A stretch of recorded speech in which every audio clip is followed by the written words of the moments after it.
Pre Janelle, alam ko na maikli lang yung pinagsamahan natin.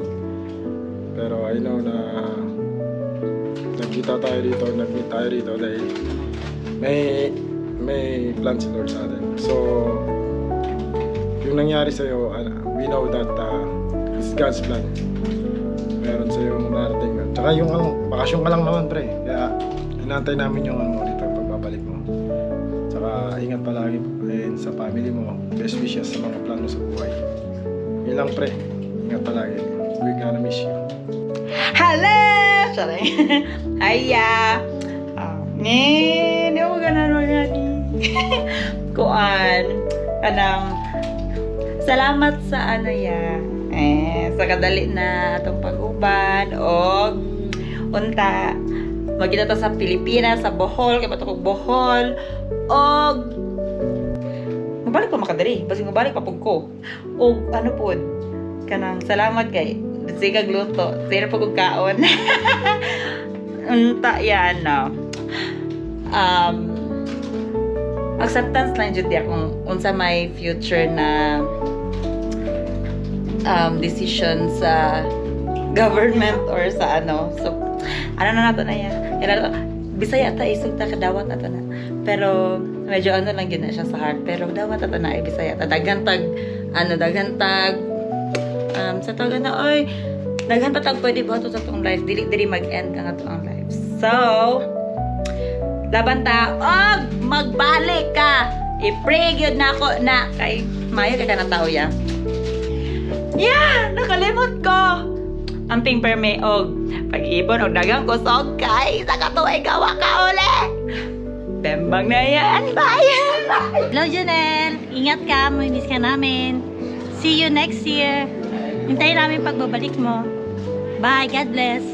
Janelle, Ako muna, bon voyage sa'yo. Ingat ka palagi, saka huwag ka mawawala ng pag-asa, laban lang. God ingat ka bless. pre, hintayin kita dito. Magkikita pa tayo ulit.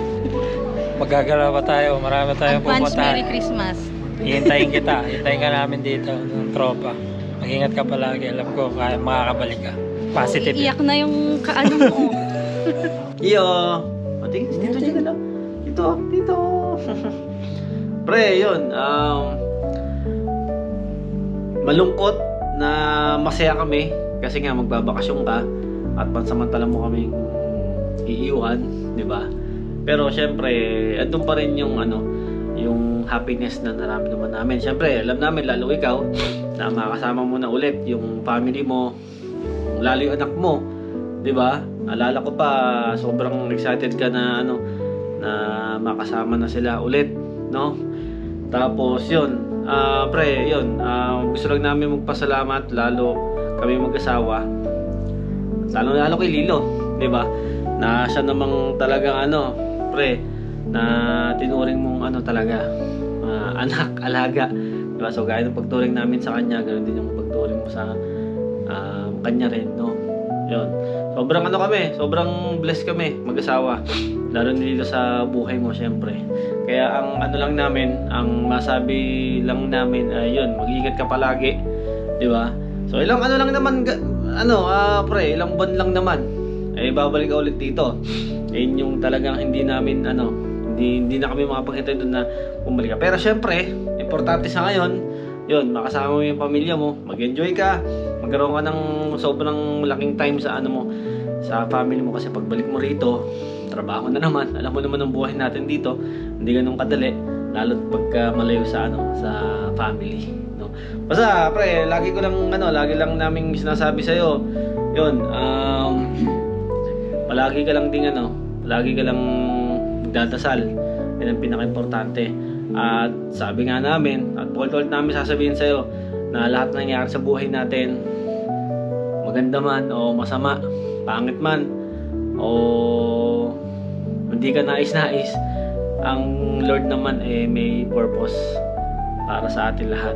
Kung ano man nangyari sa atin, ay nakagustuhan niya, di ba? Kaya doon lang tayo, pre, doon lang tayo.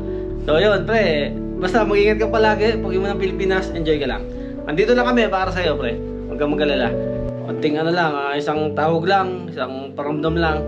Yun, handa kaming sumuporta sa kahit anong gusto mo. Yun lang. Bye-bye!